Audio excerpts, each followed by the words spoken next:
کا قرآن ان کے ساتھ رہے گا. حق تعالی اس مدرسے کو دین دوگنی رات چوگنی ترقی عطا فرمائے. میرے بھائیوں، ایسی جگہوں کا تعاون کرنا چاہیے، ایسی جگہوں کی مدد کرنا چاہیے. ان کو خوب دل کھول کر کے چندہ دینا چاہیے، ان کو دل کھول کر کے مدد کرنی چاہیے. اس لیے کہ میں اکثر کہتا ہوں آج معاشرے میں سب سے سستا جو ہے وہ بیچارہ مولوی ہے. سب سے سستا جو ہے وہ مولوی ہے.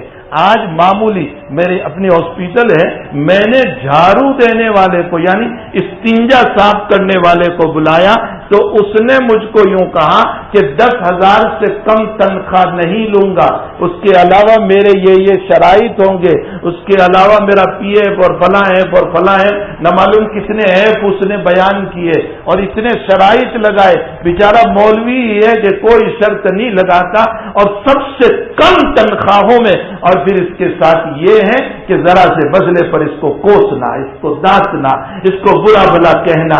میرے بھائیوں، آخر وہ بھی بشر ہے، انسان ہے. اس کو اس کا بچہ گھر میں بیمار ہوگا، اس کو اس کی فکر نہیں ہوگی، وہ مدرسے میں آ کر ان کو پڑھائے گا. اس کا بچہ بیمار ہے، وہ چھٹی کے وقت میں لے کر جائے گا اور ہمارے بچے کو آ کر کے تعلیم دے گا. صبح 4 بجے، 4:30 بجے، 5 بجے سے آ کر کے یہ مدرس ان علماء کے پیچھے محنت کرتے ہیں. ہمیں ان کے شکر گزار بننے چاہیے، اچھی سے اچھی تنخواہ دینی چاہیے. آج کل کہتے ہیں مولانا ہمارے وہاں 10,000. ارے خاک 10,000 میں آج کیا ہوتا ہے؟ مہنگائی دیکھو تو آسمان پہ. کیا تم اپنے مکان میں تم میاں بیوی اور ایک بچہ ہو، تم 10,000 میں مہینہ گزار سکتے ہو؟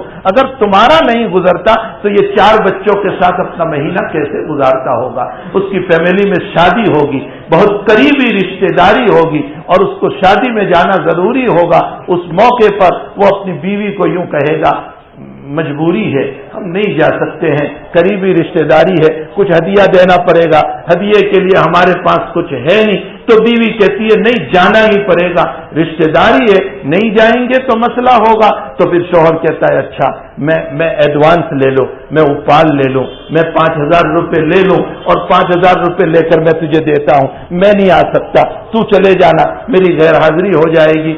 اب وہ بیوی روتی ہوئی آنکھوں سے یہ پوچھتی ہے اگر آپ 5,000 لے لو گے ہمارا مہینہ کیسے چلے گا؟ آپ پیسے کب بھرو گے؟ آپ ذرا مسائل کو سمجھیں میرے بھائیوں.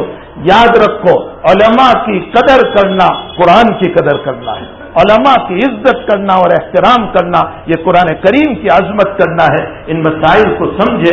اللہ جل شانہ نے بہت کچھ دے رکھا ہے. میری اور آپ کی شادیوں میں 2-2 ہزار روپے کی ڈش ہوتی ہے جو ضائع ہو جاتی ہے، ڈسٹ بین میں چلی جاتی ہے. اس کے بجائے اگر ہم اپنے یہ پیسے بچا کر کے ان علماء کے پیچھے، ان حفاظ کے پیچھے اگر خرچ کریں گے انشاءاللہ تعالی میں قبر میں سویا ہوا ہوں گا اور ان حفاظ کا ثواب مجھ کو ملتا رہے گا.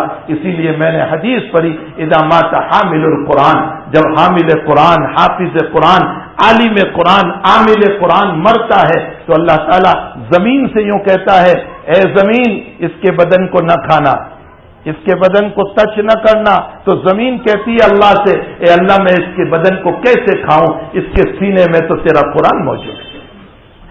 اس کے سینے، یہ کنز الامال کی روایت ہے جو علی متقی نے روایت نقل فرمائی اور نبی کریم صلی اللہ علیہ وسلم نے فرمایا جو کھایا وہ ختم، جو پیا وہ ختم، جو پہنا وہ پرانا اور جو چھوڑ دیا وہ تمہاری اولادوں کا ہے، تمہارا نہیں. تمہارا کیا ہے جو تم نے اپنے ہاتھوں سے اللہ کے راستے میں دیا. فرمایا 3 چیزیں وہ ہیں مرنے کے بعد بھی ثواب جاری رہے گا، ایصال ثواب. کوئی عمارت بنا دی یا تم نے کسی کو پڑھا دیا، علم دے دیا، چاہے تم نے پڑھایا یا علم میں تعاون کر دیا، مدد کر دی پیسوں کے ذریعے سے. اور تیسرا کام تم نے اولاد صالح چھوڑی.